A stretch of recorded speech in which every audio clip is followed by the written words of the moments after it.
हमने इससे पहले वाली वीडियो में देखा था कि जीरो में जब हम 1 से डिवाइड करते हैं तो ये नंबर्स क्या होती है, जीरो होती है, जिसे हम क्या कर सकते हैं कि डिफाइन कर सकते हैं। ठीक है, डिफाइन कर सकते हैं। ठीक, और सेकेंड था कि अगर मैं 1 में 0 से डिवाइड करूं तो ये क्या होना चाहिए, इन्फिनिटी होना चाहिए, जबकि ये क्या है, रॉन्ग है।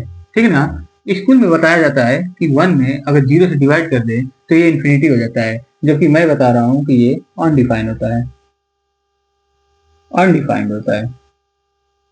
ठीक ना, और एक था कि 0 में जब हम 0 से डिवाइड करते हैं तो ये नंबर्स 0 के इक्वल आना चाहिए, जबकि ये क्या है, रॉन्ग है। ये क्या है, इनडिटर्मिनेट है, इनडिटर्मिनेट है, इनडिटर्मिनेट है। ठीक ना, इसको निर्धारित ही नहीं कर सकते हो, दिखाई नहीं सकते हो। बात समझ में आया? और ये डिफाइन ही नहीं हो सकता है, अनडिफाइन होगा। ठीक ना, अगर इसको डिटेल्स में, इसके बारे में डिटेल्स में जानना है तो इससे पहले वाली वीडियो हमारी जाके जरूर देखिएगा। ठीक ना, तो यहाँ पे देखिए कि हम एक अप्रोच करते हैं लिमिट चैप्टर में, लिमिट चैप्टर में कि जब हम क्या करेंगे कि x में x से डिवाइड करेंगे तो ये नंबर्स क्या होना चाहिए, 0 आए या 1 आएगा। यहाँ पे एक कंडीशन है और कि x is not equal to 0 होना चाहिए।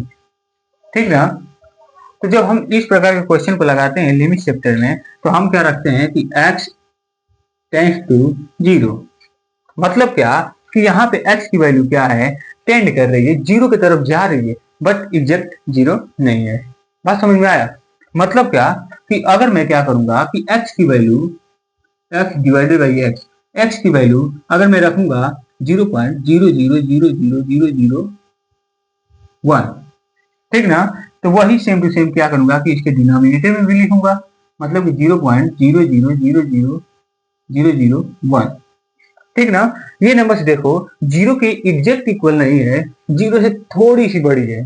ठीक ना, मतलब क्या कि अगर मैं क्या करूंगा कि 0.0000 ऐसे करते हुए जाऊंगा, अंत में 1 लिख दूंगा, वो नंबर्स 0 के इक्वल नहीं होगा। लेकिन यहाँ पे देखो कि ये नंबर्स नॉमिनेटर और डिनोमिनेटर दोनों इक्वल होंगे, इसका मतलब ये दोनों नंबर्स जब कट जाएंगे, डिवाइड होंगे, तो ये किसके इक्वल आएगा, 1 के इक्वल आएगा।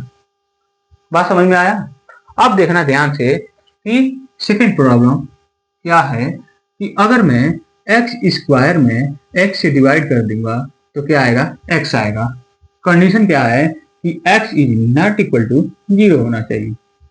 ठीक ना, तो हम जब लिमिट्स में लेंगे तो क्या होगा कि x टेंड्स टू 0, मतलब कि x की वैल्यू एग्जैक्ट 0 नहीं है। ठीक ना, जब एग्जैक्ट 0 नहीं है तो यहाँ पे इसकी वैल्यू क्या होगी, तो देखिएगा ध्यान से।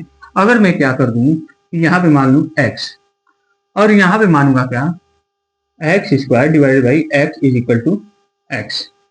ठीक ना, देखना ध्यान से, अगर मैं x की वैल्यू 1 पुट करूंगा तो यहाँ पे भी x square divided by x की वैल्यू क्या होगा, 1 आएगा। ठीक ना, भाई ध्यान से देखिएगा, अगर मैं क्या करूंगा कि यहाँ पे x की वैल्यू 0.1 रखा तो यहाँ पे भी x की वैल्यू क्या होगा, 0.1 होगा। ठीक है ना, अगर मैं क्या करूंगा कि x की वैल्यू 0.001 रखूंगा तो यहाँ पे भी क्या होगा, x square divided by x की वैल्यू 0.001। बात समझ में आया? तो यहाँ पे देखो, और मैं नंबर्स को जैसे जैसे 0 की तरफ अप्रोच कर रहा हूँ, लेकर जा रहा हूँ, जैसे जैसे वैसे वैसे नंबर्स क्या हो रही है कि ये वाली भी numbers x square divided by x भी क्या हो रही है, 0 की तरफ जा रही है। समझ में आ रहा है कि नहीं? यहाँ पे मैं मान लिया कि 0.00001, तो यहाँ पे ये अभी वैल्यू क्या होगी, 0.00001। फिर नंबर्स को मैंने क्या किया और 0 की तरफ लेकर गया तो क्या होगा कि 0.00001। ठीक, तो यहाँ पे भी क्या होगा कि 0.0000001।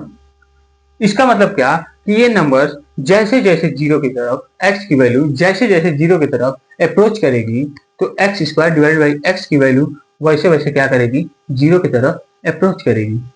ठीक है ना, इसका मतलब कि यहाँ पे इसका वैल्यू क्या होगा, x square divided by x, ये क्या आ जाएगा, 0 के इक्वल आएगा।